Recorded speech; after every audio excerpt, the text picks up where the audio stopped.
अगर भूल भुलैया के राजपाल यादव की तरह सिंदूर ना लगाकर घूमे शरीर पर तो मेरा नाम बदल देना, इतने हिंदू हो जाएंगे ये चुनाव से पहले, सब वही करेंगे। और अगर चुनाव में गलती से थोड़ा सा भी मैंडेट इधर उधर हुआ, फिर इनका असली रंग निकलकर सामने आता है। और कौन से पीडीए की बात कर रहे हैं?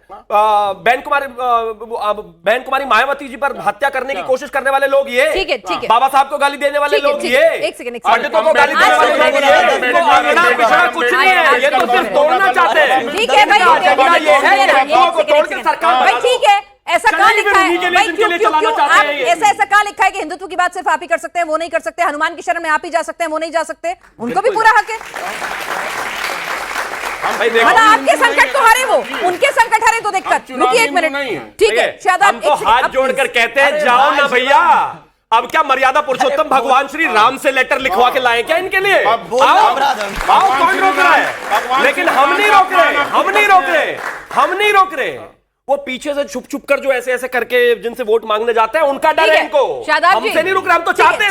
मुझे तो अच्छा लगता है जब ये हिंदुत्व की बात करते हैं। भाई आपको क्या लगता है, जरा बता दीजिए। जिस तरह से मुस्लिम वोट बैंक जो है इस बार छिटक गया, सबको लग रहा था बीजेपी का डर और हवा जो है मुस्लिम वोट का कंसोलिडेशन करेगा, दीदी को भी अच्छा खासा नुकसान किया।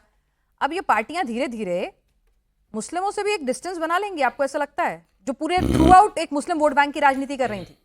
नहीं, बिल्कुल ये बात सच है कि आज़ादी के बाद से आज तक स्वघोषित सेकुलर दल, चाहे वो नेहरू जी से लेकर लालू जी, मुलायम सिंह जी, ममता जी, अखिलेश जी, तेजस्वी जी, राहुल जी, सोनिया जी, इंदिरा जी, सभी को मुसलमानों ने विश्वास करके उनको मैंडेट दिया है, वोट दिया है, और ये कहकर के वोट दिया है कि हम लोग फिरकापरस्त ताकतों को हराना चाहते हैं। लेकिन बदले में क्या मिला है? क्या उनको शैक्षिक आधार पर उनको कोई उन्नति हुई? क्या उनको आर्थिक आधार पर कोई मदद मिली? कुछ भी नहीं हुआ। आज दलितों से बदतर स्थिति मुसलमानों की क्यों है? भाजपा अभी सत्ता में आई है, 48 साल कांग्रेस ने, सपा ने, इन लोगों ने शासन किया। उत्तर प्रदेश में 2012 में इन्होंने कहा कि हम रिजर्वेशन देंगे आपको, नहीं दिया गया।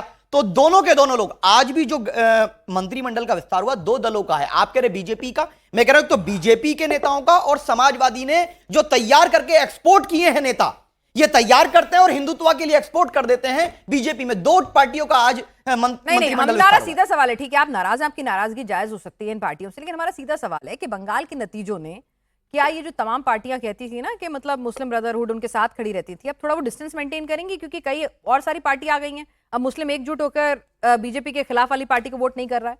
नहीं, बिल्कुल आपको ऐसा लग रहा है कि भाई ये लोग भी थोड़ा डिस्टेंस मेंटेन करेंगे? बिल्कुल ये बात सच है कि पिछले 4 साल में अखिलेश यादव जी ने मुसलमानों पर, चाहे मॉब लिंचिंग का इशू आया हो, मस्जिद मदरसा खानका या वक्फ का या वंदे मातरम इशू, कहीं भी उनके लिए स्टैंड इसलिए नहीं लिया क्योंकि वो सॉफ्ट हिंदुत्व के रास्ते पर जा रहे हैं और बीजेपी के ट्रैप में जा रहे हैं। वो बीजेपी के ट्रैप में जा रहे हैं, ये इस बात को प्रमाणित करता है। और ये बात तो अच्छी है कि 20% मुसलमानों को नजर आ जाए कि जिसको आप आंख बंद करके वोट देते थे वो आपके अधिकार की बात नहीं कर रहा, आपको अपने बीच में से नेता बनाना पड़ेगा। यही बात अंबेडकर जी ने कही थी कि 20% मुसलमान अब ये तय कर चुका है कि 7%। आज बीजेपी नहीं बोल रही है, आज बीजेपी नहीं बोल रही है, शादाब जी बोल रहे हैं, मुस्लिम भी हैं। 10 सेकंड दीजिए, फिर मैं बोलता हूं। 7% यादव भाइयों को 20% मुसलमानों ने 4 बार मुख्यमंत्री बनने का अवसर दिया। आज साइलेश जी या अखिलेश यादव जी ये चैलेंज के साथ कह रहा हूं कि घोषणा करें कि 1 साल के लिए मुख्यमंत्री मुसलमान होगा। ये बराबरी की बात होगी, अब कुर्सी बराबर लगेगी, अब गुलामी नहीं होगी। मुसलमान वोट डालने वाला रोबोट नहीं है, हम भी उतने ही अधिकार है। सारा माल यादव खाएंगे, मार मुसलमान खाएंगे, अब ये नहीं चलने वाला। सबको बराबर अधिकार मिलना चाहिए। ठीक है भाई, विवेक जी रुकिए। अरे भाई आज तो आपका काम शादाब जी कर रहे हैं। पिताजी से कुर्सी छीन ली हो, वो मुसलमानों को कुर्सी देंगे? बताओ, उसको भी नहीं मिलने वाली है। आप दोनों को पर्सनल मत करिए, आप हमारे नेता को गाली दें, हम कुछ भी ना बोलेंगे। ठीक है विवेक जी, शादाब जी ने जो कहा, ठीक है भाई, उनका पूरा गुस्सा एक मुसलमान के तौर पे, एम के नेता के तौर पे वो निकल रहा है। वो तो सीधा आपसे पूछ रहे हैं। अखिलेश जी ने जब से सॉफ्ट हिंदुत्व की राह पकड़ी है, मुसलमानों को थोड़ा सा डिस्टेंस मेंटेन कर रहे हैं कि भाई ठीक है, आते हो आओ, नहीं आओ तो ठीक है। देखिए, मैं कितनी बार कहूं कि समाजवादी किस तर्ज पे काम कर रही है और किस फॉर्मूले से चल रही है, वो तो मैं 3 बार जब से आपसे डिबेट कर रहा हूं। उन्होंने जो सवाल किया उसका जवाब दे दें। मुसलमानों से दूरी जानबूझ के बनाई है क्या? नहीं, मुसलमानों से किसने दूरी बनाई है भाई? हम तो सबके साथ हैं, हम वो उनके भी नाराज हैं, साथ उनके हैं, मुद्दों पर आप हम आवाज नहीं पिछड़ों के उठाते। साथ हैं, हम दलितों के साथ हैं, हम अल्पसंख्यकों के साथ हैं। और अल्पसंख्यक में सिर्फ मुसलमान नहीं है, अल्पसंख्यक में क्रिश्चियन भी हैं, सिख भी हैं, बौद्ध भी हैं, सब हैं, हम सबके साथ हैं।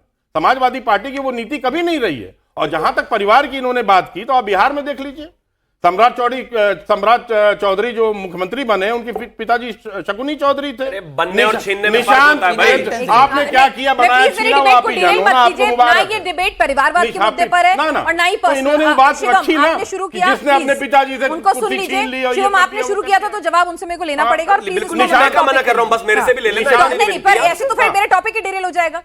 शुरू आपने किया था तो खत्म, उनको जवाब देने दीजिए। अब इसके बाद दूसरा हो गया, निशांत कुमार कौन है, नीतीश कुमार जी के बेटे क्या कहना चाहते हैं? परिवारवाद करते हैं, ये कहना परिवारवाद जितना भारतीय जनता पार्टी ने, मुझे बता दें जनता किसमें। ठीक है, चलिए आपकी बात मान ली। अब सुनिए, पीयूष मिश्रा जी भी हमारे साथ प्रवक्ता एसबी के इस वक्त जुड़े हैं। पीयूष जी, आप बहुत देर से सुन रहे हैं, आप क्या कहना चाह रहे हैं? राजभर जी तो बहुत बता रहे हैं कि अखिलेश जी बंगाल की हार के बाद बड़े टेंशन में है। बात हुई क्या उनसे? क्या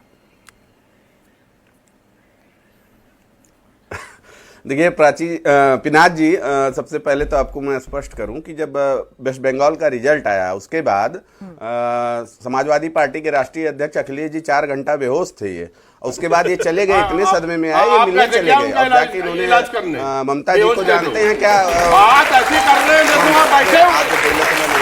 बैठे हुए थे क्या आप वहां पर? डॉक्टर आप ही लेके गए थे क्या? ये बात तो है कि हम साथ में रहे, एक बात तो है, और कुछ भी बात है भाई, बात है, इसका मतलब दम तो है बात पे। दिलासा दिया, कई बार हारी, जाके इसे गलबैया करके दिलासा जो दे रहे थे कि कह रहे थे आप तो कई बार हारी, 2 बार तो नहीं हार चुके हैं, ये दिलासा देने के लिए गए हुए थे। अरे सुनिए तो सही, आपको किसने बताया बेहोश थे? 4 घंटे तो ये खुद सदमे में रहे और आप फिर से बदलने का विचार कर रहे हैं क्या? नहीं, अरे हम नहीं, हम पुराने साथी रहे हैं ना, तो इनकी नीत नियत और इनकी सारी बात हम जानते हैं और इनकी क्या हरकतें हैं। ये अखिलेश जी जाके वहाँ कह रहे थे कि बहन जी आप रोइए मत, आप एक बार हारे, 2 बार तो हम भी हार चुके हैं। और ये जो महिलाओं के लिए इतना अभी आंकड़े गिना रहे थे विवेक भाई, बता दीजिए आपको किसने बताया? राजभर जी को कौन बताने आया था? अखिलेश जी ने फोन करके बुलाया था, डॉक्टर बुलाया, हमको जानकारी है, ऑलरेडी हमारे भी लोग रहते हैं इनके पास, तो हमको जानकारी मिलती रहती है। जैसे कि आपको नहीं है जानकारी, बगले में रहते हैं, हमारे भी लोग इनके पास रहते हैं तो बताते रहते हैं। अच्छा, और दूसरी बात बताऊं, सुनिए दूसरी बात बताऊं पिना जी, दूसरी बात मैं आपको बताता हूँ, दूसरी बात बताता हूँ। अखिलेश जी जानती है क्या कहे कि आप तो एक ही बार हारे, 2 बार तो हम लोग हार गए। अच्छा, जो बात अभी ये महिलाओं के लिए आंकड़ा गिना रहे थे, महिलाओं की जो ये कर रहे थे, देखिए सदन में बिल का विरोध कौन किया? कांग्रेस और समाजवादी पार्टी ने। तो यहाँ पे ये बैठ के केवल गाल बजाने के अलावा और इनके पास कुछ बचा नहीं है। और अभी जो आप कह रहे थे राम जी के हनुमान जी के समय में आपसे शायद मिस हो गई हो। नहीं, पिनाक जी 10 सेकंड, सब लोग 10 सेकंड लेके पूरे 2 मिनट ले लेते हैं, मेरे टॉपिक बात नहीं करते हैं। मैं कह रहा हूँ कि ये और ये इटावा में महादेव जी का सावन में मंदिर बनाने जा रहे हैं। जब ये 4 बार सरकार इन्होंने चाहे मुलायम सिंह जी ने, चाहे तो अच्छी बात है ना। आपको एक मिनट, आपको दिक्कत क्यों हो रही है पीयूष मिश्रा जी? ऐसा कहाँ लिखा है कि राम का नाम, हनुमान का नाम, शिव की शरण में सिर्फ एक पर्टिकुलर पार्टी आ सकती है? भाई सब आ सकते हैं, हिंदू तो यादव भी है ना, दिक्कत क्या है? नहीं, हमको उससे दिक्कत नहीं है, लेकिन तब कहाँ थे जब ये अखिलेश जी इनके राष्ट्रीय अध्यक्ष मुख्यमंत्री थे? तब क्यों नहीं लगवाई मूर्ति? तब क्यों नहीं बनवाया मंदिर? जब ये सरकार में थे, जब मुख्यमंत्री थे, तब ये कहाँ थे? आप झूठे वादे क्यों कर रहे हैं? महाराणा प्रताप की जब जागो तभी सवेरा, सुहेल देव जी की मूर्ति लगवाएंगे। किसी का सम्मान है, हर भगवान का सम्मान है, हर मंदिर का सम्मान है, लेकिन जब घर के बराबर से गंगा जी बह रही हो तो नल लगा के पानी नहीं पीते। मर्यादा पुरुषोत्तम भगवान श्री राम का मंदिर बना, वहां तो गया मैं तो अपने घर में ही मंदिर बनाऊंगा, बना लो, वहां चले जाओ। 10 सेकंड में खत्म कर रहा हूं, बस 10 सेकंड। ठीक है, गंगा साफ हो गई क्या? आपको हक ही नहीं है? ठीक है भाई, आप लोगों के पास भी आऊंगी, आप अपने सवाल तैयार रखिए, एक एक करके बोलते हैं। अखिलेश यादव जी का ट्रैक रिकॉर्ड आजकल बहुत शानदार चल रहा है। आप लोग शांत होंगे तो उनकी सुन लूंगी मैं। वो अभी अखिलेश यादव जी भागकर गए थे अरविंद केजरीवाल जी के पास, मेरा भाई है, मेरा भाई है, मेरा भाई है, मैं भी कैंपेन करूंगा, हरा दिया। फिर उसके बाद ममता बनर्जी के पास पहुंचे कि नहीं दीदी जीतेगी, दीदी जीतेगी, दीदी के लिए कैंपेन करने गए, हरा दिया। फिर उसके बाद स्टालिन के पास पहुंचे कि स्टालिन को जिताऊंगा, उनके साथ कैंपेन करूंगा, हरा दिया। उद्धव ठाकरे के पास गए कि इनका कैंपेन करूंगा, इनका कैंपेन करूंगा, हरा दिया। अखिलेश जी जहां भी जा रहे हैं, जिसके साथ भी जा रहे हैं, हरा ही दे रहे हैं। जो आदमी दूसरों को भी हरा दे रहा है वो खुद के जीतेगा, एक बात तो बताओ। चलिए ठीक है, हारे हमारे यहाँ इस शब्द ऐसे आदमी को जो जहां भी जाता है नुकसान कर देता है, उसके लिए एक शब्द में इस्तेमाल नहीं करना चाहता, आप समझ लीजिए।